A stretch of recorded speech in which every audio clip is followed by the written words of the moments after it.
keluar, Pak. Terima kasih. Terima kasih Pak Ketua. Assalamualaikum warahmatullahi wabarakatuh. Pimpinan dan anggota Komisi 11 DPR RI yang saya hormati. Kita langsung aja bahas tentang pengaturan dan pengawasan bea keluar. Pimpinan dan anggota Komisi 11 yang saya hormati, mengawali pemaparan ini, izinkan kami menyampaikan strategi ekonomi dan fiskal untuk mendorong hilirisasi. Mungkin enggak usah ini. Izin Pak Ketua, ini terbuka apa tertutup rapatnya? Ya, sebentar Pak. Saya minta maaf ini tadi karena saya menjelaskan, jadi saya lupa untuk membuka rapat ini. Dan rapat ini dihadiri 23 anggota dari 8 fraksi dan menurut ketentuan setelah quorum, dan saya nyatakan rapat ini dibuka dan terbuka untuk umum. Lanjut Pak Menteri. Langsung ke MBD, langsung ke BK aja Pak. Langsung ke BK. Ya keluar aja, langsung halaman berikutnya aja. Halaman 5 kali ya? Ya. Betul Pak, halaman 5 Pak. Langsung saya lanjut ke halaman 5. Jadi kontribusi pertambang halaman 5 ya, slide 5 sebentar. Kontribusi pertambangan minerba terhadap PDB dalam beberapa tahun terakhir ini menunjukkan tren yang menurun. Tetapi industrialisasi hilir, terutama logam dasar, justru meningkat secara signifikan. PDB industri pengolahan logam dasar tumbuh dari 168 triliun rupiah pada tahun 2022 menjadi 243,4 triliun rupiah pada tahun 2025. Hal ini menggambarkan pergeseran struktur dari dominasi kegiatan hulu menjadi hilirisasi yang menghasilkan nilai tambah lebih tinggi. Berikutnya. Sesuai pasal 2A Undang-Undang Nomor 17 Tahun 2006 tentang Kepabeanan, bea keluar bertujuan antara lain untuk menjaga ketersediaan suplai di dalam negeri dan atau menstabilkan harga komoditas. Penerapan BK memperhatikan kebijakan pengembangan komoditas dari kementerian lembaga pembina sektor. Selain itu, penerapan BK juga memperkuat ruang fiskal APBN. Saat ini, BK diterapkan pada komoditas mineral maupun non-mineral. Di tahun 2024, penerimaan BK sebesar 20,9 triliun rupiah atau sekitar 0,73% dari total pendapatan negara. Penerimaan BK mayoritas sebesar 76,7% berasal dari komoditas non-mineral terutama CPO. Penerimaan BK atas produk mineral terutama berasal dari tembaga. Penerimaan BK dipengaruhi oleh volume produksi komoditas, kebijakan tarif BK, dan terutama harga komoditas. Berikutnya. Di tahun 2026, upaya optimalisasi penerimaan sektor minerba menghadapi beberapa tantangan, seperti fluktuasi harga komoditas, inisiatif transisi energi hijau dan iklim, serta kebutuhan menjaga konsistensi penerimaan negara. Penguatan pengawasan juga menjadi kunci, termasuk melalui integrasi data dalam Simbara dan optimalisasi penagihan. Menjawab tantangan tersebut, pemerintah akan memanfaatkan berbagai instrumen fiskal yang relevan, seperti penerapan bea keluar atas ekspor emas dan batu bara untuk mendukung terpenuhinya pasokan bahan baku dalam negeri, mendorong hilirisasi, memperkuat tata kelola pengawasan, dan meningkatkan penerimaan negara. Berikutnya. Pembahasan kali ini ditujukan untuk menindaklanjuti pembahasan dalam RDP dengan Dirjen SEF pada tanggal 17 November tahun 2025. Dalam pembahasan sebelumnya, bea keluar emas diarahkan untuk meningkatkan nilai tambah di dalam negeri melalui hilirisasi, mendukung terpenuhinya kebutuhan emas dalam ekosistem bullion bank, optimalisasi pengawasan tata kelola transaksi emas, dan optimalisasi penerimaan negara. Sedangkan kebijakan bea keluar batubara diarahkan untuk mendorong hilirisasi dan dekarbonisasi batubara serta meningkatkan penerimaan negara. Berikutnya. pimpinan dan anggota Komisi 11 yang saya hormati, Indonesia merupakan negara dengan cadangan emas terbesar keempat di dunia. Namun, cadangan biji emas menunjukkan tren menurun. Pada saat yang sama, harga emas global menunjukkan tren meningkat tajam mencapai 4.076,6 dolar per ons pada bulan November tahun 2025. Sejalan dengan prioritas pengembangan ekosistem bullion bank Indonesia, kebutuhan pasokan emas di domestik meningkat. Oleh karena itu, diperlukan instrumen kebijakan pihak luar untuk mendukung ketersediaan suplai emas di Indonesia. Berikutnya, sesuai dengan pasal 2A Undang-Undang Kepabeanan, kebijakan pihak luar digunakan dengan tujuan 1. Menjamin terpenuhinya kebutuhan dalam negeri, 2. Melindungi kelestarian sumber daya alam, 3. Mengantisipasi kenaikan harga yang cukup drastis dari komoditas ekspor tertentu di pasar internasional, dan yang keempat, menjaga stabilitas harga komoditas tertentu di dalam negeri. Tentunya juga agar dapat mengoptimalkan penerimaan negara.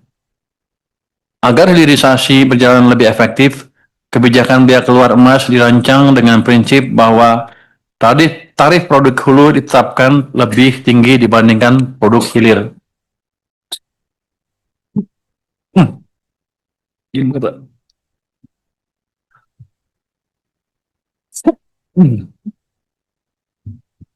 Pelan-pelan, Pak.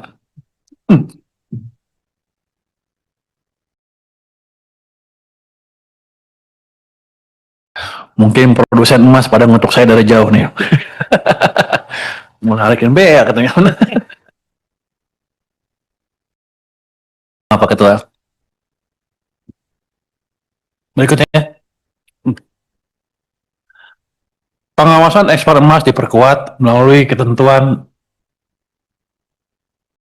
yang melarang ekspor produk emas dengan kadar di bawah 99%.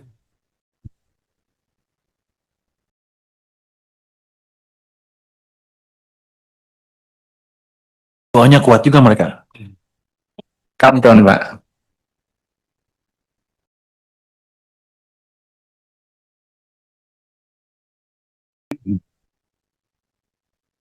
Sementara emas dengan kadar 99% atau lebih berupa cash, bar, dan granul hanya dapat diekspor dengan terlebih dahulu menyampaikan laporan surveyor atau LS. Pengaturan ini bertujuan memastikan bahwa setiap pengiriman emas telah diverifikasi kadar dan kesesuaiannya sebelum diekspor. Instrumen biaya keluar diharapkan dapat mendukung optimalisasi pengawasan good governance dalam transaksi ekspor emas. Pimpinan anggota Komisi 11 yang terhormat, setelah sebelumnya kita membahas biaya keluar komoditas emas, kini kita beralih pada komoditas strategis lainnya yaitu batu bara yang memegang peranan penting dalam menjaga stabilitas perekonomian nasional. Pasal 33 Undang-Undang Dasar 1945 menyebutkan bahwa bumi, air, dan kekayaan alam yang terkandung di dalamnya dikuasai oleh negara dan dipergunakan untuk sebesar-besarnya kemakmuran masyarakat, rakyat. Meski Indonesia adalah produsen batu bara terbesar ketiga dunia, mayoritas ekspor kita masih berupa bahan mentah bernilai tambah rendah, sehingga kita kehilangan potensi ekonomi yang lebih tinggi. Untuk itu, instrumen biaya keluar disiapkan guna meningkatkan penerimaan negara, sekaligus mendorong hilirisasi dan dekarbonisasi yang saat ini mekanismenya sedang kami finalisasi bersama kementerian terkait. Berikutnya, demi menjamin energi yang merata dan terjangkau, batu bara tetap menjadi tulang punggung pasokan untuk menjaga stabilitas tarif listrik bagi rakyat dan industri. Pemerintah tetap berkomitmen mendorong transisi menuju energi yang lebih bersih, namun dilakukan secara bertahap, berkeadilan, dan sustainable. Pendekatan ini sangat penting agar upaya penurunan emisi tetap berjalan, tetapi tidak mengganggu ketahanan energi nasional. Berikutnya, batu bara tidak hanya berperan sebagai sumber energi, tetapi memiliki potensi besar untuk mendukung hilirisasi industri nasional. Beberapa negara seperti China dan India telah memanfaatkan batu bara untuk menghasilkan berbagai produk turunan yang bernilai tambah lebih tinggi. Dengan potensi tersebut, batu bara menjadi salah satu komoditas strategis yang dapat memperkuat struktur industri nasional. Pendekatan ini juga sejalan dengan upaya dekarbonisasi, di mana pemanfaatan batu bara diarahkan melalui pemanfaatan teknologi dan proses yang lebih efisien, serta menghasilkan emisi yang lebih rendah. Berikutnya, perkembangan harga batu bara acuan atau HBA menunjukkan tren penurunan yang cukup tajam sejak pertengahan tahun 2023. Pada 2025, HBA diperkirakan berada di kisaran $111 per ton, jauh lebih rendah dibandingkan periode puncaknya. Sementara proyeksi tahun 2026 menunjukkan bahwa harga kemungkinan bergerak pada kisaran 95 sampai dengan $100 per ton. Next. Pimpinan dan anggota Komisi 11 yang saya hormati, setelah kita membahas usulan biaya keluar untuk batu bara sebagai instrumen untuk menjaga ketahanan energi dan penerimaan negara, penting untuk memastikan bahwa kebijakan ini berjalan efektif melalui pengawasan yang kuat di lapangan. Karena itu, kita beralih pada aspek pengawasan ekspor atas komoditas yang dikenakan bea keluar.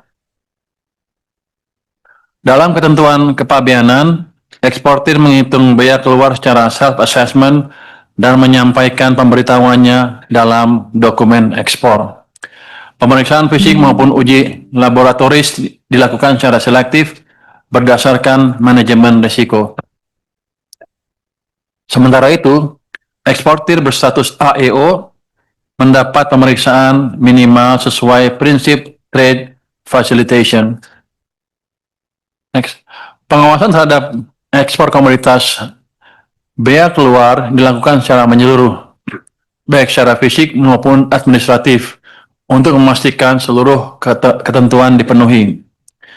Pemeriksaan mencakup verifikasi perizinan lartas, termasuk status clean and clear, serta pemenuhan pungutan seperti royalti dan PPh pasal 22. Dalam pelaksanaannya, terdapat 4 modus pelanggaran yang paling sering ditemukan, yaitu penyelundupan langsung, kesalahan administratif dalam pemberitahuan, penyamaran ekspor melalui modus antar pulau, serta upaya penyembunyian dengan mencampur barang legal dengan ilegal. Pengawasan yang ketat terhadap modus-modus ini menjadi kunci untuk menjaga integritas proses ekspor komoditas dengan bea keluar.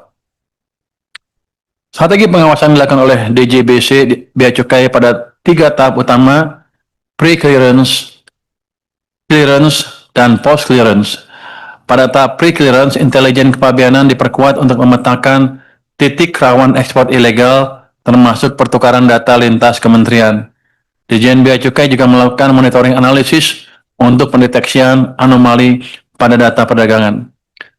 Pada tahap clearance, analisis dokumen ekspor dilakukan secara ketat, dibantu perangkat seperti gamma ray dan X-ray, serta patroli laut untuk memastikan pergerakan barang.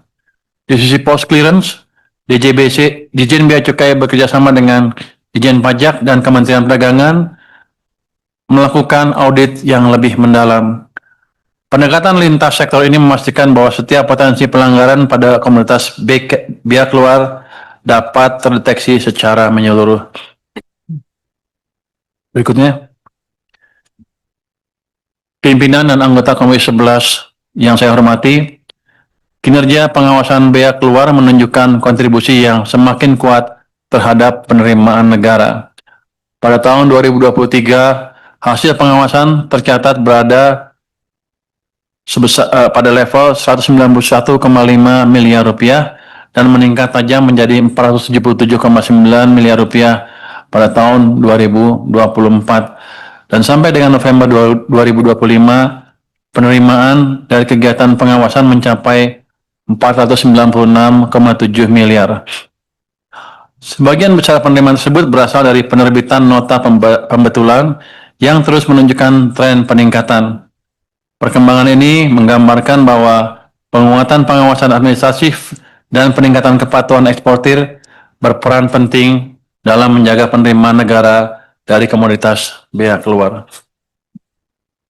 Berikutnya, data penindakan ekspor dari tahun 2023 hingga tahun 2025 menunjukkan tren peningkatan aktivitas pengawasan yang sangat signifikan.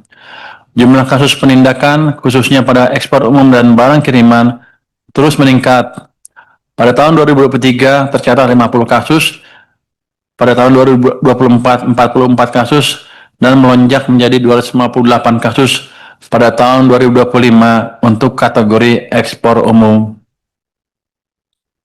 Dari sisi nilai barang hasil penindakan, angkanya juga cukup besar. Pada tahun 2023, nilai barang yang ditindak mencapai 326 miliar rupiah, kemudian menjadi 313 miliar rupiah pada tahun 2024, dan sekitar 219,8 miliar pada tahun 2025. Perkembangan ini menunjukkan bahwa pengawasan yang dilakukan baik melalui pemeriksaan fisik, analisis risiko, maupun audit telah memberikan dampak yang nyata dalam memperbaiki tata kelola ekspor dan mencegah potensi kebocoran penerimaan negara.